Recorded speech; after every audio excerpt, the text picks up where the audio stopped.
Hello बच्चों, स्वागत है आप सभी का हमारे पीवाईक्यू के सीरीज में, पीवाईक्यू क्वेश्चन के सीरीज में जो बायोलॉजी का हम चला रहे थे।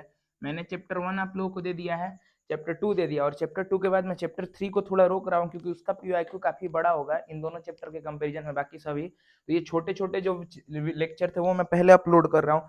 रिकॉर्ड सब हो चुका है ताकि आप उसको डाइजेस्ट कर सके। पहला वीडियो जो था पहले चैप्टर का वो कुछ बड़ा था, चैप्टर 2 भी अच्छा खासा 10 मिनट 15 मिनट 12 मिनट का था।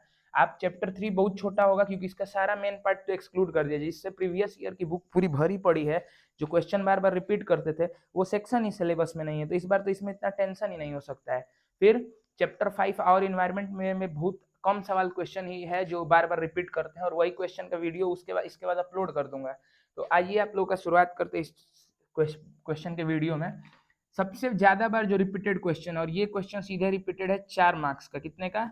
4 मार्क्स का। और एटलीस्ट लास्ट 10 ईयर में ये मुझे 5 बार देखने को मिला। आप कहेंगे इतनी बार? 5 बार क्या, 6 से 7 बार भी बोल सकता हूँ। देखिए कैसे, जैसे कुछ सेट में देखेंगे तो आपको याद होगा कि आपने मेंडल मोनोहाइब्रिड क्रॉस पढ़ा था टीटी और स्मॉल टीटी के बीच में। तो इस क्वेश्चन को मान लीजिए 2 से 3 सेट में हमें देखने को मिला गया। तो अगले साल उसी क्वेश्चन को बस कैरेक्टर चेंज करके टीटी की जगह वाई वाई और स्मॉल वाई वाई, आपको पता होगा कि दो दो कैरेक्टर के बीच में कहीं भी हम रिएक्शन करा दे तो वो हमेशा क्या होता है? Monohybrid ratio, monohybrid ratio. और वही मोनोहाइब्रिड क्रॉस आपसे पूरा का पूरा करवा देता है। और इस बार सिलेबस में यही वाला हिस्सा भी बहुत ज्यादा है। कभी भी एग्जाम में आज तक डाई हाइब्रिड क्रॉस आपसे करवाने के लिए नहीं बोलता, लेकिन मोनोहाइब्रिड क्रॉस गारंटी है, हर साल किसी न किसी सेट में पूछता है। तो इस क्वेश्चन को मैं सबसे मोस्ट इंपॉर्टेंट, अभी तक मेरे हर वीडियो में जो जो मोस्ट इंपॉर्टेंट क्वेश्चन समझ रहा हूँ, समझ लीजिए कि उसका मैं प्रोबेबिलिटी 90% का लगाता हूँ कि वो एग्जाम में आपको किसी ना किसी सेट में देखने के लिए मिलेगा। अगला जो क्वेश्चन है 1 मार्क्स का। कितने मार्क्स का? 1 मार्क्स का। और ये बहुत ज्यादा, 1 मार्क्स का हो या 2 मार्क्स का हो, जो रिपीटेड क्वेश्चन है वो मैं लूंगा।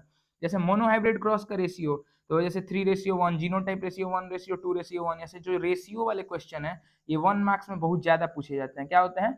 बहुत ज्यादा। उसी तरह डाई हाइब्रिड क्रॉस का जो रेशियो का क्वेश्चन था, ये भी बहुत ज्यादा है।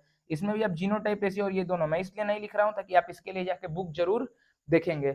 अगला जो बहुत इंपॉर्टेंट क्वेश्चन है वो है रिएक्शन बिटवीन ब्लड ग्रुप। क्या है? Reaction between blood group. अब ये जो रिएक्शन बिटवीन ब्लड ग्रुप वाला हिस्सा, इसको मैं यहाँ पे एक्सप्लेन कर रहा हूँ। आप एक जाके देखेंगे तो एक ब्लड ग्रुप वाला सेक्शन है। क्या है? ब्लड ग्रुप वाला, जिसको आपको बताया गया कि जो आई ए होता है, मतलब ब्लड ग्रुप ए होता है, जो बी होता है वो ज्यादा डोमिनेंट होते हैं आई ब्लड ग्रुप ओ से, और इनके बीच में रिएक्शन कराते हैं कि पेरेंट का ब्लड ग्रुप ये है, पेरेंट और चाइल्ड के रिलेटेड में देता है क्वेश्चन। तो बताओ, पेरेंट का ये है, मदर का ये है, फादर का ये है, तो चाइल्ड का क्या होगा?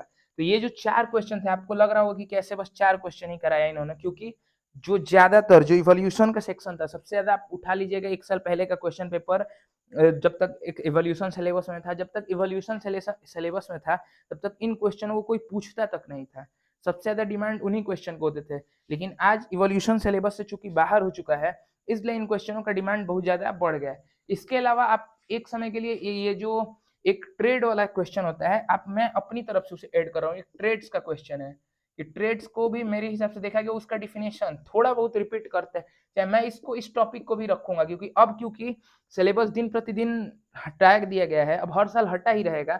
इस वजह से मेरा मानना ये कि जो ट्रेड्स वाला टॉपिक है ये भी काफी कॉम्प्लिकेटेड है, तो ये क्वेश्चन में आ सकता है। जैसे इसमें हमने पढ़ा था एक्वायर ट्रेड और इनहेरिटेड ट्रेड। क्या पढ़ा था? एक्वायर ट्रेड और इनहेरिटेड ट्रेड। तो उम्मीद है कि ये वाला टॉपिक भी आप बढ़िया से पढ़ लेंगे। और इस टॉपिक में एक जो रेट वाला क्वेश्चन है, कि क्या रेट के हम जो टेल को कट कर देंगे तो उसके बच्चे का भी कट निकलेगा, उसके बच्चे का भी कटा हुआ पैदा होगा, या कि कितने जनरेशन तक, 50 का होता है कि 50 जनरेशन तक कट करने पर क्या इंपैक्ट आएगा, 70 जनरेशन तक। तो ये वाला जो सेक्शन है, इस वाले टॉपिक को मैं अपनी तरफ से, not from the previous year, मैं अपनी तरफ से आपको बोलूंगा कि अपना पर्सनल एक्सपीरियंस, विश्वास करके, आप वीडियो देख रहे हैं तो विश्वास करके इस टॉपिक को भी जरूर पढ़ लीजिएगा। बस ये 5-5 मिनट की वीडियो और 10-10 मिनट की वीडियो आपके लिए एग्जाम के दिन आपको मेरा चेहरा जरूर याद आएगा जब इसी तरह के सेम क्वेश्चन आपको वहां पे मिलेंगे। ये मोस्ट रिपीटेड क्वेश्चन की सीरीज आपके लिए एकदम ब्रह्मास्त्र साबित होगी। उम्मीद है आपको पूरा का पूरा समझ में आ रहा होगा। ठीक है, धन्यवाद।